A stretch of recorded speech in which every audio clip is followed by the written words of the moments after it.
नमस्कार, मुकाबला में आपका स्वागत है। मैं हूं संकेत उपाध्याय। तो कृषि कानून वापस लेने की घोषणा प्रधानमंत्री ने कर दी। अब जो आगामी सत्र है संसद का, उसमें यह प्रस्ताव भी पारित किया जाएगा और उन लॉज को, उन कानूनों को हटाया जाएगा, यह रिपील किया जाएगा जो संसदीय प्रणाली में होता है, जिसकी मांग भी रख रहे थे किसान बहुत लंबे समय से। लेकिन इसके बाद भी किसानों ने आज अपनी एक मीटिंग की जिसमें संयुक्त किसान मोर्चा ने यह तय किया कि मोर्चा अभी जारी रहेगा। अभी जंग जीती नहीं गई है। अभी सबसे पहली बात तो ये कानून वापस नहीं हुए हैं, सिर्फ घोषणा हुई है। दूसरी चीज, उनकी एक और मुख्य मांग जो वो कहते हैं कि एमएसपी की गारंटी का एक कानून आए, वो कानून नहीं आया है और ना ही उसके बारे में कोई घोषणा हुई है। सरकार से बातचीत में उन्होंने उसका जिक्र भी किया था, तो वो नहीं हुआ है, वो हो जाए। जब तक ये नहीं होता तब तक जितने कार्यक्रम हैं वो कार्यक्रम चलते रहेंगे। यानी कि किसानों ने सरकार के ऊपर एक दबाव जो बनाया हुआ था साल भर से ज्यादा से, वो दबाव अभी भी बरकरार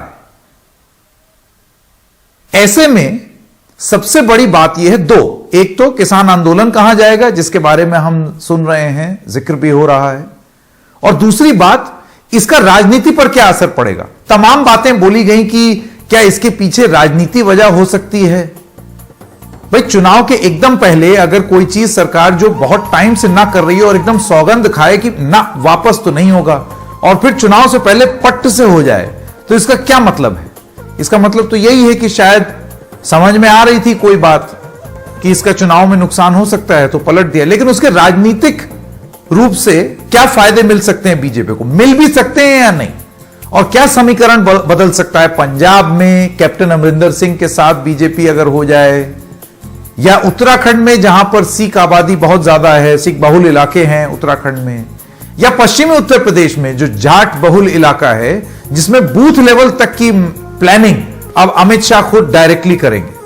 तो क्या समीकरण है, उस पर भी चर्चा होगी। तो आज मुकाबला में जो सवाल हम पूछ रहे हैं वो है 3 कृषि कानून वापस, पूरा साल, लेकिन किसान कहते हैं कि यह आधी जीत है। तो क्या ऐसा है, राजनीति पर क्या प्रभाव पड़ेगा। मैं स्वागत करना चाहता हूं हमारे मेहमानों का।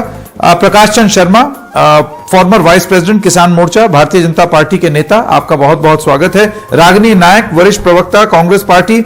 डॉक्टर दर्शन पाल, प्रेसिडेंट हैं क्रांतिकारी किसान यूनियन के, और संयुक्त किसान मोर्चा की जो मीटिंग होती है उसकी आप अगुवाई करते हैं। रजत सेठी, आप सीनियर रिसर्च फेलो हैं इंडिया फाउंडेशन जर्नल के। आप सब लोगों का बहुत बहुत स्वागत है। शुरुआती वक्तव्य के लिए सारे वक्ताओं को 1 मिनट का समय देता हूं। तो पहले शुरू करते हैं हम आपसे डॉक्टर दर्शन पाल से। आपका 1 मिनट अब शुरू होता है। क्या यह आधी जीत है, पूरा साल आधी जीत? नहीं, मुझे लगता है पूरा जीत नहीं, ये हमारी 3/4 जीत है।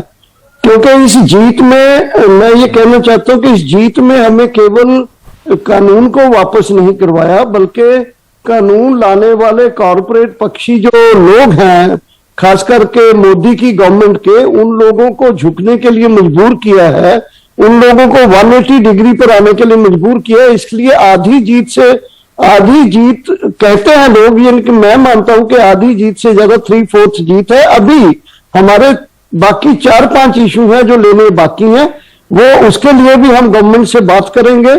इसलिए आंदोलन के में मैं एक पूरा कॉन्ग्रेट करना चाहता हूं पूरे देश के किसानों के कि हमने बड़ी जीत, आधी जीत से बड़ी जीत प्राप्त की है इस आंदोलन में। और खास करके जो मोदी किसी की सुनता नहीं था, मानता नहीं था, उसको 180 डिग्री तक पीछे हटना पड़ा।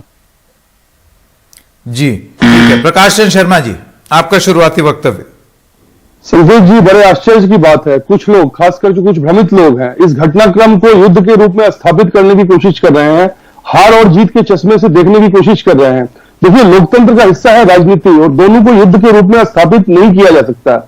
यह समय है किसानों के प्रति देश के जो मुखिया ने अपनी संवेदना दिखाई है, और उस संवेदना को समझते हुए कुछ वर्ग जो इससे लाभान्वित नहीं महसूस कर रहा था, जो भ्रम था, उनको भी ध्यान में रखते हुए इन किसान कानूनों को वापस लेने की उन्होंने कंसर्न की है, और वो देश के हित में देश की शांति स्थापित करने के लिए किया है। अब अगर इसमें ये हम इसको युद्ध के रूप में स्थापित करें तो कहीं ना कहीं हम एक रॉन्ग नैरेटिव स्थापित कर रहे हैं। उन दूसरे सिक्के को भी देखने की आवश्यकता है जो इसके पक्ष में थे, उनके बारे में हम क्यों नहीं बात करते। और अगर ये कानून है, इसमें समस्या है, तो इसमें सुधार कैसे हो सकता है, कब हो सकता है, कितना हो सकता है और लागू हम कब कर सकते हैं। देखिए, रिफॉर्म को, सुधार को, विकास एक सतत प्रक्रिया है और ये एक लोकतांत्रिक हिस्से का प्रक्रिया है। इसको युद्ध के रूप में देखना, इससे बड़ा जघन्य अपराध और कोई नहीं हो सकता।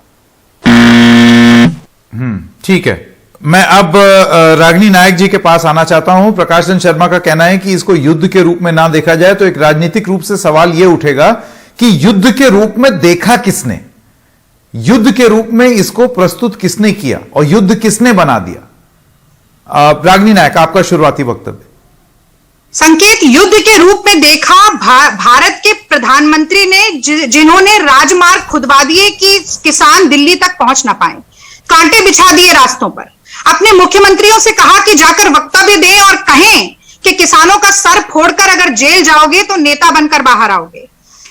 प्रधानमंत्री मोदी जी ने युद्ध के स्तर तक इस लड़ाई को पहुंचा दिया जब उन्होंने ये कहा, अपने डीएम और एसडीएम जो लगाए गए थे, कि पुलिस को आदेश दे कि सर फोड़ दिया जाए, ऐसी लाठी भांजी जाए।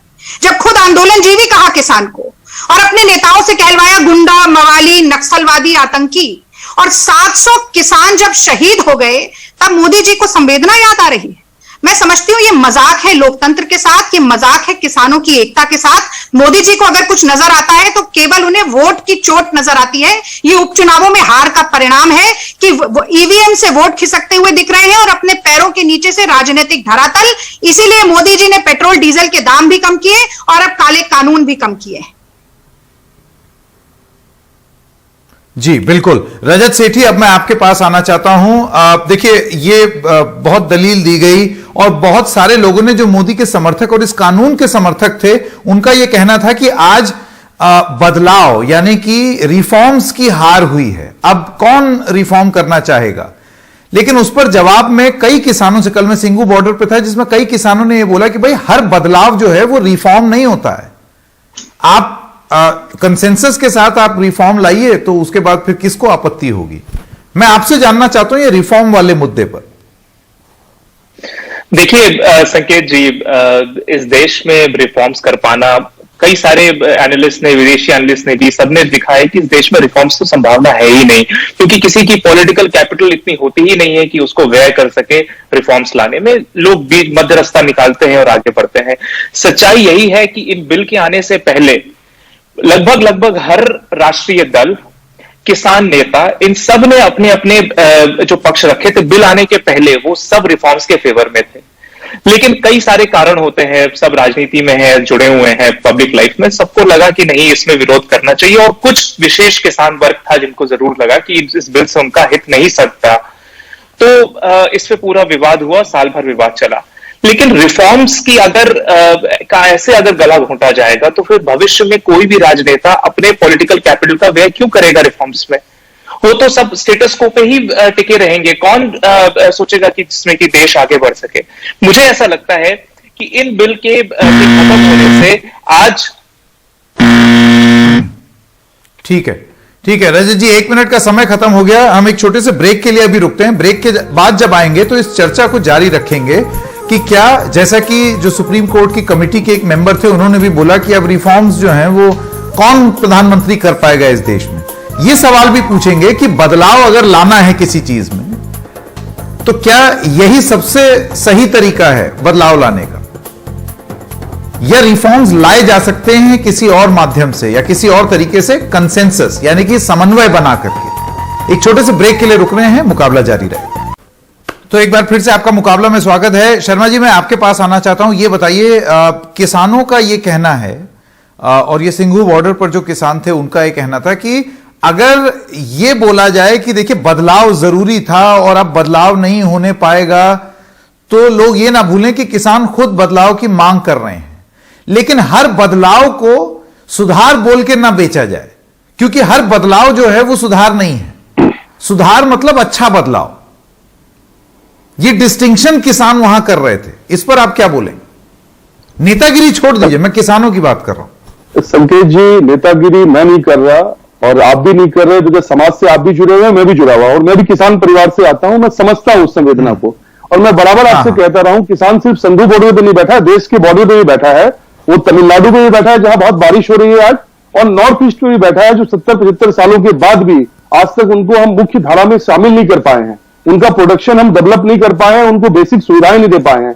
देखिए, ये संवेदनशील सरकार है और सरकार ने पूरे मन से, खुले मन से संवेदना दिखाई है। अगर कुछ गलत है, कुछ वर्ग को हम नहीं समझा पाए, उसके लिए प्रधानमंत्री ने बड़े स्पष्ट रूप से कहा है।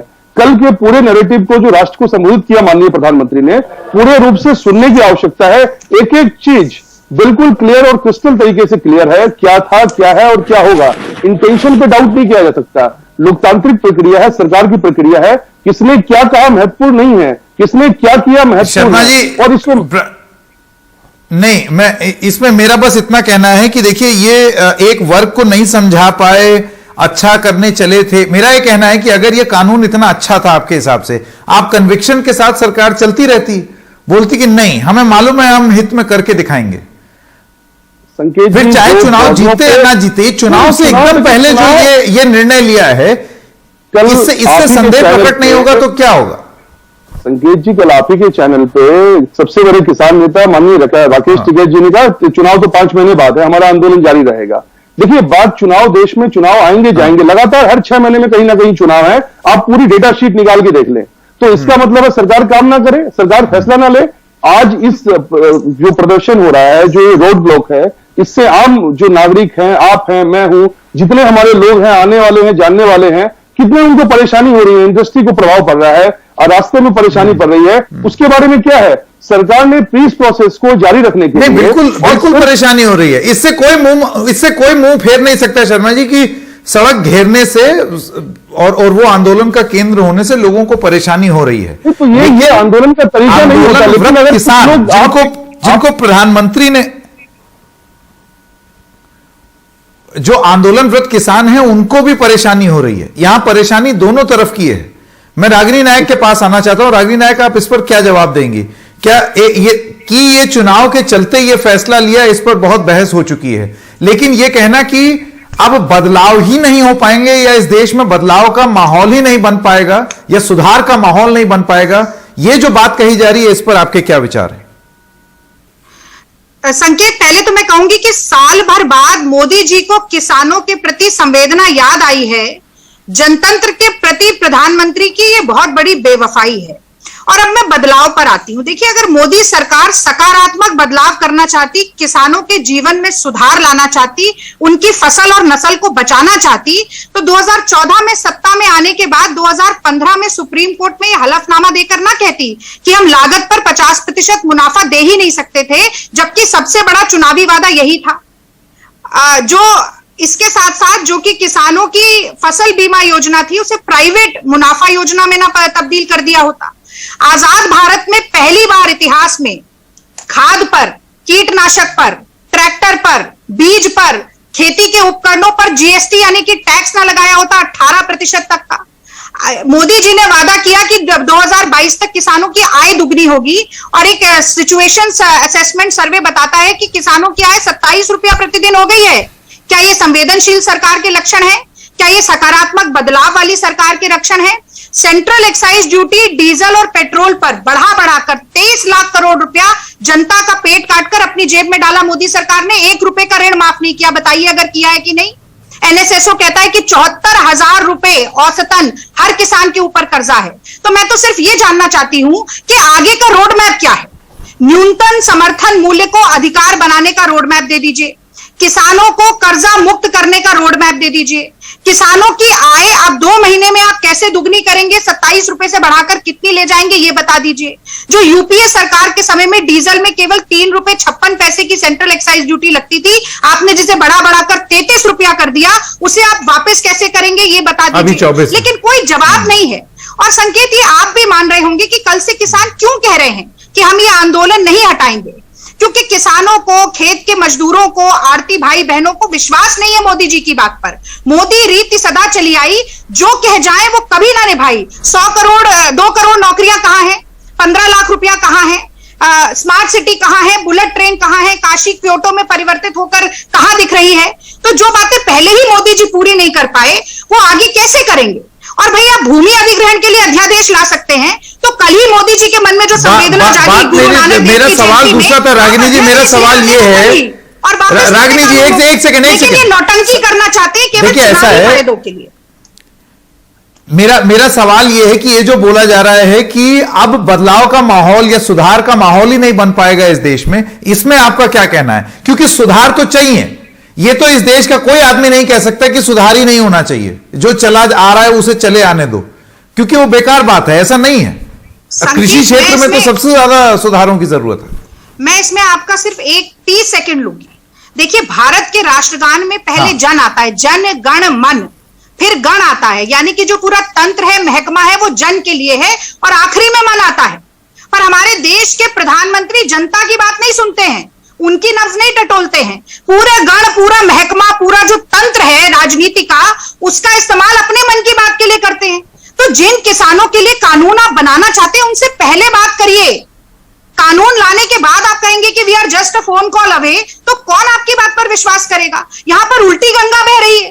मोदी जी पहले निर्णय ले लेते हैं और वो निर्णय लागू हो जाता है, और जो स्टेक होल्डर है वो यहाँ उसके पर बाद चर्चा करते हैं। एक लाइन और जोड़ लेने दीजिए। अभी भाजपा इस पर भी सरकार की तरफ से एक बयान आया है। संकेत एक लाइन और, डॉक्टर दर्शन पाल के पास में, उन्होंने कहा कि लोगों को बहुत दिक्कत हो रही है क्योंकि किसान सड़क पर बैठे। वो किसान जो धूप, बारिश, गर्मी, कोरोना की मार झेलकर भी सड़क पर बैठे, वो खुशी से बैठे हैं, उनको बहुत आराम मिल रहा है, उनके जीवन पर बहुत बड़ा खतरा मंडरा रहा है, उनके खेतों पर, उनकी नस्लों पर खतरा मंडरा रहा है, इसीलिए वो सड़क पर बैठे हैं। जब आप जैसे नेता घर में आराम से एसी चलाकर गर्मियों में सो रहे थे और अब आराम से अलाव जलाकर घर में चादर ओढ़कर सोएंगे, तब भी किसान वहां पर खड़ा है क्योंकि मजबूर किया मोदी जी ने खड़ा होने की। ठीक है शर्मा जी, मैं आपको राइट टू रिप्लाई दूंगा, लेकिन उससे पहले डॉक्टर दर्शन पाल, हम बार बार अपने सारे एपिसोड्स में एक चीज स्थापित करना चाहते हैं और ये चीज बोल देना चाहते हैं कि शायद ही कोई बेवकूफ होगा जो ये बोलेगा कि हमें सुधार नहीं चाहिए, हमें हमारे हाल पे छोड़ दो। मैं आपसे जानना चाहता हूं कि क्या आप नहीं चाहते हैं कि सुधार हो, लेकिन सुधार किस तरीके से हो और वो रिफॉर्म्स कैसे हो? देखिए, हम तो अब जो ये कानून वापसी हो गए तो कैसे माहौल बने? एक जो ये बात डॉक्टर दर्शन पाल बोली जा रही है कि अब तो सुधार करना नामुमकिन है इस देश में, आपको नहीं लगता कि ये एक बहुत बड़ा धब्बा होगा अगर ऐसा हो जाए इस देश में? नहीं, क्या देश आगे बढ़ेगा अगर सुधार ही ना हो? ये बिल्कुल गलत बात है। 3 कानून लाना अपने आप में एक सुधार है या डेवलपमेंट है, विकास है, ये गलत बात है। ये 3 कानून एक्चुअली एक सीक्वेंस में एक पर्टिकुलर सिस्टम को सर्व करने के लिए थे, लेकिन हम ये नहीं चाहते, सुधार नहीं होना चाहिए, डेवलपमेंट नहीं होना चाहिए। Development and change is a law of nature, और ह्यूमन सोसाइटी में भी डेवलपमेंट और लॉ होना चाहिए। इसलिए हम तो ये चाहते हैं कि किसानों को असल में वो लैंड के ऊपर खेती करते हैं, उनको बीज चाहिए, उनको इंसेक्टिसाइड, पेस्टिसाइड चाहिए, उनको मार्केट चाहिए, उनको ट्रांसपोर्ट चाहिए। इसलिए वो तमाम सुधार जो हम कहते हैं कीजिए, जिससे किसान की इनकम बढ़े, जिसके किसानों के बच्चे अच्छी जगह एजुकेशन प्राप्त कर सके, जिससे किसानों के माँ बाप अच्छी जगह से इलाज करवा सके, जिससे किसानों के बच्चों को कुपोषण ना हो, ये उनको अच्छा घर रहने के लिए मिल सके, वो उसके लिए एग्रीकल्चर में जो भी डेवलपमेंट की जरूरत है उसमें लैंड रिफॉर्म्स की जरूरत है, नंबर 1। नंबर 2, उसमें जरूरत है कि एग्रीकल्चर में जो इतना कॉस्टली एग्रीकल्चर बना दिया गया है जैसे पंजाब का है, उसको एक कोऑपरेटिव सिस्टम में बदल के सरकार चाहे तो सब्सिडीज दे के किसानों को एक ऐसा मॉडल बन सकता है जिसमें खर्चे भी कम होंगे, आमदन भी ज्यादा होगी और वो एक तरह का रिफॉर्म भी होगा। ये रिफॉर्म जो करने जा रहे थे ये देखिए ऐसा है डॉक्टर दर्शन पाल, आप ये जो सब चीजें बोल रहे हैं, देखिए सीधी सी बात है, आप जिस चीज की तरफ इशारा कर रहे हैं और जो जितनी भी सरकारें रही हैं हिंदुस्तान की, वो सब मानती हैं कि भारत एक वेलफेयर स्टेट है। वेलफेयर स्टेट का मतलब कि सरकार लोगों को अपने हाल पे नहीं छोड़ सकती, सरकार का एक एक जिम्मेदारी बनती है हर किसी के प्रति, चाहे वो सब्सिडी हो या किसी भी तरीके से पैसा लागत लगाना, ये सारी चीजें एकदम आप हर चीज जो है वो प्राइवेट हाथ में नहीं छोड़ सकते। लेकिन एक जो बड़ी बात डॉक्टर दर्शन पाल ये कही जा रही है, जैसे आप कह रहे हैं एमएसपी गारंटी कानून ले आया जाए, सपोज कानून आ गया, उसके बाद किसान बोलेगा कानून तो ले आए लेकिन आप हमसे उस दाम पर खरीद नहीं रहे हैं, तो फिर एक ऐसा कानून आए कि आप हमसे इस चीज की गारंटी दें, जो कल पी साईनाथ भी कह रहे थे कि इस दाम पर आप इतना जो भी हम प्रोड्यूस कर रहे हैं उसको खरीदें। तो जो सबसे बड़ी चुनौती आएगी डॉक्टर दर्शन पाल वो ये है कि ये पैसा कहां से आएगा, ये बजट कहां से आएगा? देखिए संकेत, इस पर आपके क्या विचार है? पहले तो जो गवर्नमेंट की तरफ से आंकड़े आ रहे हैं कि पूरी अगर हमें पूरी 23 फसलें खरीदनी पड़ती हैं, हमें 17 से 18 लाख करोड़ रुपए की जरूरत है, ये आंकड़ा गलत है। एक बात, क्योंकि वो जो खरीदी होती है वो कहीं बिकती भी है, इसलिए कुछ चीज वापस भी आती है। दूसरी बात यह है कि एमएसपी देने का मतलब हम ये नहीं कहते कि एमएसपी के बाद पूरी जिम्मेदारी सरकार की हो जाएगी। सरकार as a regulator, as a system को रेगुलेटर करने वाली सरकार है, उसकी जिम्मेदारी है कि अपने तौर पर भी जितनी जरूरत है पीडीएस के लिए और लोगों के लिए उसके लिए खरीद करे, और जितना सरकार अपनी स्टेट एजेंसीज के द्वारा खरीद सकती है ज्यादा से ज्यादा वो भी खरीदे, खुद मार्केटिंग करे सरकार की एजेंसियां। तो आप कह रहे हैं इतना वित्तीय भार नहीं पड़ेगा जितना बताया जा रहा है? हाँ, उतना ये इकोनॉमिस्ट ये बोलते हैं कि 1.7.5 to 2 लाख करोड़ से ज्यादा बोझ नहीं पड़ेगा, ये एग्रीकल्चर इकोनॉमिस्ट बोलते हैं। नेक्स्ट बात है कि खरीद अगर प्राइवेट एजेंसीज भी खरीदती हैं तो उनके ऊपर भी एक तरह का सरकार का दबाव हो कि वो जो अलाउ किया है एमएसपी उसके नीचे से ऑक्शन शुरू ही नहीं होगा, और अगर होगा भी तब भी सरकार को इस तरह का इंतजाम करे जैसे भाव अंतर करते हैं या कोई दूसरा अगर इंटरनेशनल मार्केट में या नेशनल मार्केट में कुछ रेगुलेशन करने का जरूरत है तो सरकार इसीलिए तो बनाई जाती है। सरकार को और क्या करना है? अगर प्राइवेट लोगों को देश देके, कारपोरेट्स को देश देके जाके आप खुद 5 स्टार होटल में बैठ जाना है तो सरकार की जरूरत ही क्या है? फिर अंबानी अडानी को एक को प्राइम मिनिस्टर बना दो, एक को राष्ट्रपति बना दो, किसी को टाटा जी को बना दो कोई फाइनेंस मिनिस्टर, और देश छोड़ के चले जाओ आप लोग सरकार वाले। इसलिए सरकार की जिम्मेदारी यही है। रजत सेठी, मैं समझ गया आपकी बात।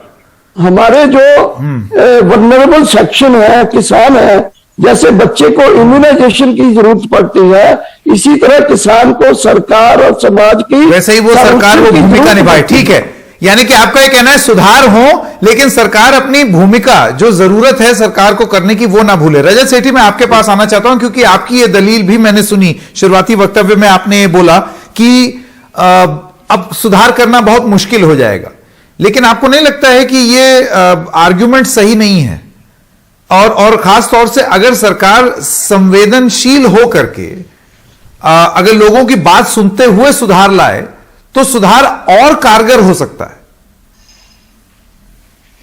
मुझे ऐसा लगता है संकेत जी, चूंकि किसान नेता अभी भी बैठे हैं इस प्रोटेस्ट साइट्स पर अपनी, तो वो लोग क्यों नहीं एक ड्राफ्ट करके एक बिल लेकर आते हैं और बिल लाकर रखते हैं सामने, और उस पर एक बार आपस में डिस्कशन भी हो जाए, सरकार के साथ भी डिस्कशन हो जाए। पिछले 1 सालों में बनने चाहिए। जब उनकी मीटिंग हुई थी रजत, जब उनकी कई राउंड की मीटिंग हुई थी रजत, मैं आपको बताता चलूं तो उन्होंने ये सारे सुझाव दिए थे सरकार को, जो मुझे याद है। प्रोफेसर दर्शन पाल यहां बता देंगे। देखिए, उन्होंने कुछ बिंदुओं पे ये चीज लिखी थी, लेकिन मैं आपको एक चीज बता दूं, जहां से भी ये आंकड़ा ये 2 लाख करोड़ का लेकर आए, हम ऑलरेडी प्राइवेट बिल बना के दे चुके हैं।